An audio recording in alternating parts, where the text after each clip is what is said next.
Assalamualaikum warahmatullahi wabarakatuh. Pada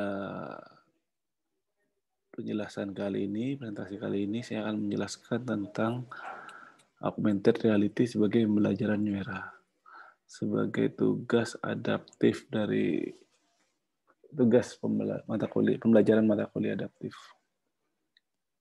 Terima kasih kesempatannya kepada Bapak Henry untuk menyelesaikan tugas UAS kali ini. Yang pertama itu yaitu pendahuluan. Untuk pendahuluan pada artikel tugas yang saya buat kali ini itu ada 4 konsepnya. Jadi yang pertama itu adalah metode pembelajaran interaktif pada saat new era seperti sekarang ini, ya setelah COVID ini. Terus yang kedua adalah integrasi data digital dengan lingkungan sekitar sebagai acknowledgement atau sebagai media pembelajaran yang baru. Yang ketiga adalah sarana pembelajaran yang baru. Itu bagaimana pemanfaatan teknologi secara maksimal, yang pada artikel ini saya menggunakan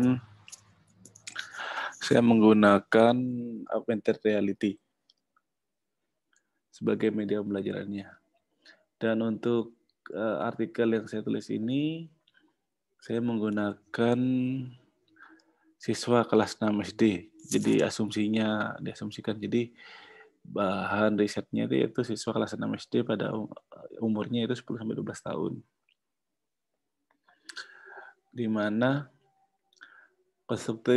konstruksi berpikir yang saya gunakan yaitu efek apa aja yang terjadi pada siswa kelas 6 SD tersebut ketika pembelajaran yang saya bahas di sini adalah pembelajaran IPA. Pembelajaran IPA tersebut berbasis teknologi augmented reality.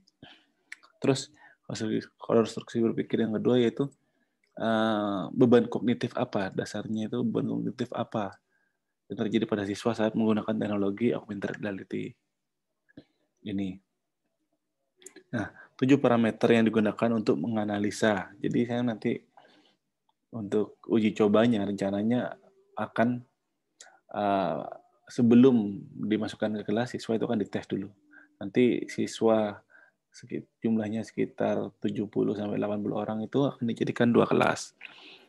Nah, untuk pre-test dan post-testnya itu dasarnya dari 7 parameter ini yang akan digunakan. Jadi lebih detailnya di artikel, tapi untuk gambarannya seperti ini. Yang pertama adalah menghafal, itu poin pertama, parameter pertama. Yang kedua adalah ujian. Jadi harapan ujian yang dilakukan ini, dia pengennya nilainya tinggi di IPA, apa lulus untuk mata pelajaran, apa nilai tertinggi di IPA, apa cukup sebagai pengetahuan baru aja fungsi dari ujian ini. Terus yang ketiga adalah perhitungan dan praktek. Keempat ada peningkatan pengetahuan. Kelima ada penerapan. Keenam ada pengertian. Dan ketujuh adalah parameter fungsi setelah dari ujian ini dapat melihat dari sudut pandang yang berbeda. Jadi sebelum dia ikut penelitian ini dia sudut pandangnya seperti apa, setelah ikut penelitian ini sudut pandangnya apakah sama atau berbeda, nanti dilihat dari riset yang contoh risetnya, nanti gambaran risetnya seperti ini. Nah, dari hasil yang saya dapatkan ya, dari artikel peneliti sebelumnya dan lain-lain. Penelitian kali ini yaitu saya menggunakan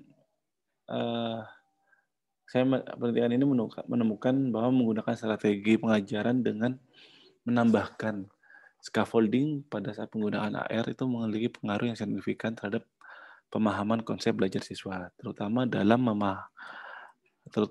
memahami dan melihat permasalahan dengan cara yang berbeda, sesuai dengan yang poin yang 7 tadi itu. Terus yang kedua itu penutupnya itu dapat sebagai masukan dari hasil riset ini, yaitu dapat sebagai masukan untuk mengembangkan teknologi augmented reality menjadi agar lebih baik lagi. Terima kasih atas kesempatan yang telah diberikan. Assalamualaikum warahmatullahi wabarakatuh.